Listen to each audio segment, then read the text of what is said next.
नमस्कार। इस बस के ऊपर आप देख रहे हैं जो आदमी कप लेकर खड़ा है लाखों करोड़ों की भीड़ में, और ऐसे दिखा रहा है दुनिया को जैसे उसकी वजह से ये T20 वर्ल्ड कप इंडिया जीत कर आया है। मतलब एक बाजू विराट कोहली, दूसरे बाजू रोहित शर्मा, दोनों उससे उम्र में बड़े हैं, इसलिए महाराज ने ही जिताया होगा कप। अब ये जानिए कि ये महाराज जय शाह हैं कौन। जय शाह इस वक्त दुनिया के सबसे किस्मत वाले बच्चे हैं। बच्चे क्यों हैं भाई? जिस उम्र में लोग सोचते हैं कि मैं अंडर 19 खेलूंगा, मैं अंडर 21 खेलूंगा क्रिकेट या फुटबॉल में या कोई भी स्पोर्ट में, तो जय शाह के पिताजी श्री अमित शाह ने उनका करियर उसी समय सेट कर दिया। उन्होंने देखा ये बाएं हाथ से कुछ करते रहता है, बैटिंग फैटिंग ये वो इसके बस का नहीं है, तो उन्होंने उसको 21 साल की उम्र में अहमदाबाद क्रिकेट एसोसिएशन का बोर्ड मेंबर बनवा दिया। मतलब जब रोहित शर्मा जो उनके बगल में खड़े हुए हैं वो स्ट्रगल कर रहे थे बॉम्बे क्रिकेट में, टाइम था कि जब आप क्रिकेट बैट लेने के लिए भी देयर वाज अ स्ट्रगल कि सीधा खेलूंगा, आड़े तिरछे नहीं मारूंगा, कहीं बैट ना टूट जाए। और आज आप BMW, होंडा कार, कैसा लगता है? बिल्कुल, मैंने पहले भी बोला कि एक अच्छा फीलिंग है। तो भगवान को बहुत शुक्रगुजार हूँ मैं, क्योंकि उनके वजह से आज ये सब मेरा जो सपना है वो पूरा हो रहा है। और ये युवराज सिंह वगैरह अंडर 19 खेल के स्ट्रगल करके ऊपर आ रहे थे, उस समय माननीय जय शाह ये गुजरात क्रिकेट एसोसिएशन में घुसने की तैयारी कर रहे थे। अहमदाबाद एसोसिएशन के बोर्ड मेंबर बन चुके थे। 25 साल की उम्र में जब बहुत से लोग अपनी पहली टेस्ट सेंचुरी नहीं बना पाते हैं, इंडिया टीम में नहीं घुस पाते हैं, ये गुजरात क्रिकेट एसोसिएशन के जॉइंट सेक्रेटरी बन गए 2015 में। 2009 में ये क्रिकेट के एडमिनिस्ट्रेशन में दाखिल हुए और 2013 में ये गुजरात के क्रिकेट एसोसिएशन के जॉइंट सेक्रेटरी बन गए। और क्यों बन गए? क्योंकि अमित शाह बोर्ड प्रेसिडेंट थे, तो president Amit Shah, joint secretary Jay Shah. और इन लोग मिलकर क्या बना रहे थे? इंडिया का सबसे बड़ा स्टेडियम। उस समय वो कहलाता था सरदार वल्लभ भाई पटेल खेल परिसर, और आजकल कहलाता है नरेंद्र मोदी स्टेडियम। तो वो बन रहा था हजारों करोड़ की लागत से। तो ये जो पिताश्री और बेटाश्री ये स्टेडियम बनवा रहे थे 2015 में। अहमदाबाद भारत में स्पोर्ट सिटी के नाम से जाना जाएगा। जो हमारे प्रधानमंत्री नरेंद्र मोदी जी गुजरात के मुख्यमंत्री थे तब देखा हुआ उनका सपना था। और इसके साथ पूरी अत्याधुनिक सबसॉइल जल निकासी प्रणाली भी बनाई है। बारिश आती है तो कितनी भी बारिश हो, आधे घंटे में मैच डिस्टर्ब करे बगैर आगे का खेल बारिश रुकते ही हम शुरू कर सकते हैं। इस प्रकार का करा है।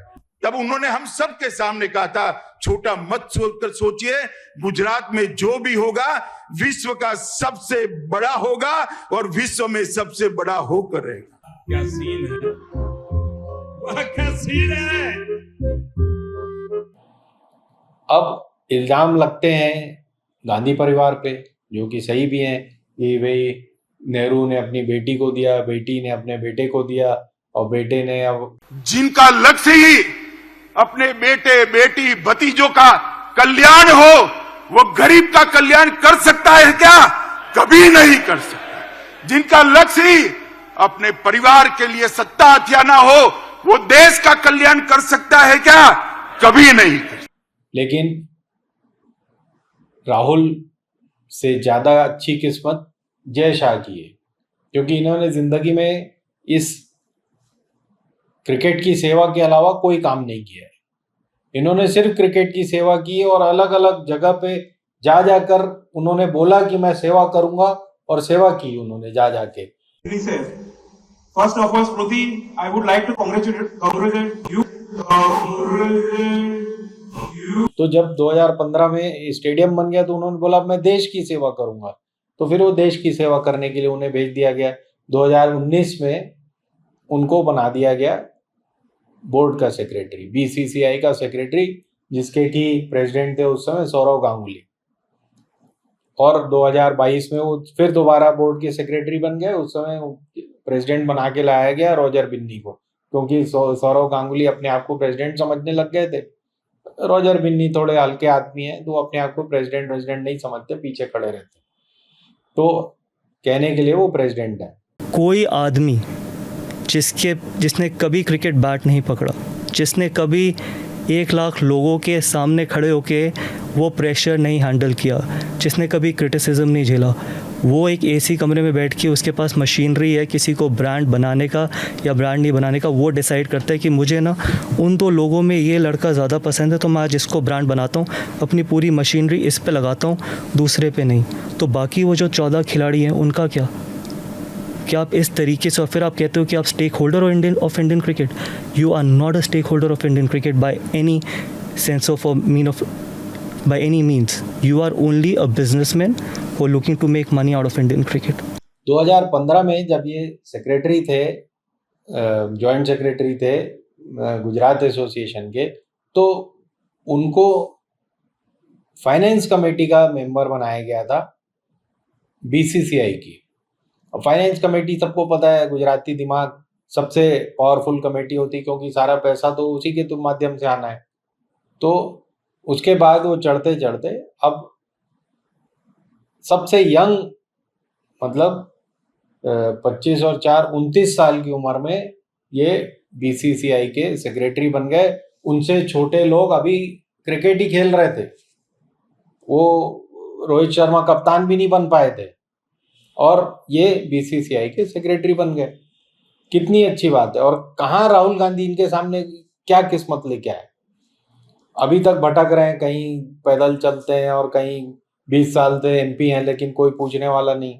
अब जाके लीडर ऑफ ऑपोजिशन बने हैं 55 साल की उम्र में। तो ये बंधु बन गए 29 साल की उम्र में बीसीसीआई के सेक्रेटरी। अब बीसीसीआई के सेक्रेटरी बनने के बाद इनको एक कार्ट ब्लांच मिला, मतलब इनको एक बीसीसीआई ने आईसीसी में पदस्थ कर दिया, क्योंकि बीसीसीआई के सारे मामले वो देखेंगे। आईसीसी में घुसते ही, इंटरनेशनल क्रिकेट काउंसिल में घुसते ही वहाँ की फाइनेंस कमेटी के मेंबर बन गए, क्योंकि फाइनेंस कमेटी सब डिसीजन लेती है। तो गुजराती दिमाग तो फाइनेंस में ही चलेगा, वहाँ ये बन गए। अभी भी वो फाइनेंस कमेटी के मेंबर हैं। एशियन क्रिकेट काउंसिल के प्रेसिडेंट बन गए 2022 में, फिर अभी 24 में फिर से उनको रिपीट कर दिया गया। क्यों? क्योंकि पैसा तो आखिर बीसीसीआई देता है ना, सब जगह पैसा। आज जो यूएसए में और वेस्ट इंडीज में और दुनिया भर में जो क्रिकेट हो रहा है, तो बीसीसीआई की बदौलत। बीसीसीआई कोई इनके आने से अमीर नहीं हुआ, लेकिन इनके आने से और अमीर हो गया, ऐसा सबका सोचना है। कैसे हो गया? आईपीएल शुरू हुआ था 2007 में, जब ये 17 साल के 18 साल के थे, लेकिन अब आईपीएल, जब इन्होंने चार्ज लिया आईपीएल का, तब तक आईपीएल दुनिया की सबसे अमीर स्पोर्ट्स बॉडी में से एक हो गई थी। तो ये स्पोर्ट्स बॉडी में घुस गए और आज उन्हें नवाजा जा रहा है वेरियस पुरस्कारों से, सीएनबीसी और ये वो, कि ये बहुत बड़े वैज्ञानिक हैं फाइनेंस के, जिन्होंने आईपीएल वगैरह को बहुत बड़ा बना दिया। भाई अगर कोई 20,000 करोड़ का है, उसको 48,000 करोड़ ले जाना बहुत बड़ा काम नहीं है। अगर साधारण तौर पे सौरव गांगुली भी बने रहते तो भी पहुंच जाते, श्रीनिवासन भी बने रहते तो भी पहुंच जाते, लेकिन सही गाइडेंस में है। इन्होंने 48,000 करोड़ पहुंचा दिया, विमेन आईपीएल शुरू कर दिया, जो WPL वगैरह। तो ये है जय शाह की कहानी। कुछ लोग क्रिकेट में आगे बढ़ना चाहते हैं, खेल के मैदान में। ये खेल के मैदान को कंट्रोल करने में इन्होंने महारत हासिल की अपने पिताजी के माध्यम से। आज 35 साल की उम्र में वो इस बस के ऊपर चढ़े हुए हैं, जैसे कि विश्व विजेता यही हैं। अब इनके पर्सनल लाइफ के बारे में जान लें। 2015 में इनकी शादी हुई और उसी साल वायर ने एक रिपोर्ट निकाली कि जब से मोदी जी प्राइम मिनिस्टर बने हैं, इनकी कोई छोटी मोटी कंपनी थी जिसको कि 16,000 गुना वो बढ़ गई, तो इसको लेके उन्होंने एक डेफेमेशन केस दाखिल कर दिया। गुजरात में तो होते ही हैं इस तरह के केस दाखिल। जो सिविल कोर्ट था उन्होंने गैग ऑर्डर लगा दिया वायर पे, हाई कोर्ट ने भी उसको गैग ऑर्डर लगा दिया। अब वायर का कहना है कि हम इस डेफेमेशन केस को कंटेस्ट करेंगे, तो वो केस चल रहा है, पता नहीं उसका क्या होगा। लेकिन अब ये तय है कि जय शाह मल्टी मिलियनायर हो चुके हैं, मल्टी मिलियनायर हो चुके हैं, 35 साल की उनकी उम्र है, विश्व कप विजेता वो बन चुके हैं, आईसीसी प्रेसिडेंट बन चुके हैं, और इससे ज़्यादा क्या किस्मत होगी। जब पिताजी होम मिनिस्टर नहीं रहेंगे तो इनको होम मिनिस्ट्री की तैयारी कराई जाएगी। तो एक नेहरू खानदान था और एक ये गुजरात का शाह खानदान। अब आप डिसाइड कर लीजिए कौन ज़्यादा किस्मत वाला है, राहुल गांधी या जय शाह।